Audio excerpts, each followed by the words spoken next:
இந்த தேவ வசனம் மத்திய எழுதின புஸ்தகம் 11ஆம் அதிகாரம் 28வது வசனம். வருத்தப்பட்டு பாரம் சுமக்கிறவர்களே, நீங்கள் எல்லாரும் என்னிடத்தில் வாருங்கள், நான் உங்களுக்கு இளைப்பாறுதல் தருவேன் என்று கர்த்தர் உரைக்கிறார். இந்த இடத்துல பார்த்தீங்கன்னா மனுஷனுடைய வருத்தங்கள், பாரங்கள், அவனோட சுமைகள் எல்லாவற்றையும் அவருடைய கரத்தில், அவருடைய சமூகத்தில் நாம் இறக்கி வைக்கும் பொழுது அவர் நமக்கு இளைப்பாறுதல் தருகிற தேவனாய் இருக்க அவர் உண்மையுள்ளவராய் இருக்கிறார். நான் ஒரு விளக்கத்தை மாத்திரம் நான் சொல்லிட்டு இந்த வசனத்தை நான் உங்களுக்கு புரியுற மாதிரி சொல்கிறேன்.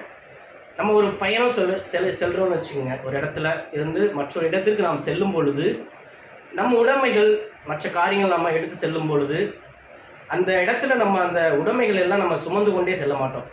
அந்த இடத்துல அந்த பாரத்தை, அந்த உடைமைகளை நம்ம இறக்கி வைப்பது போல நம் கர்த்தரிடத்தில் நம்மளுடைய பாரச்சுமைகள் இருதயத்தில்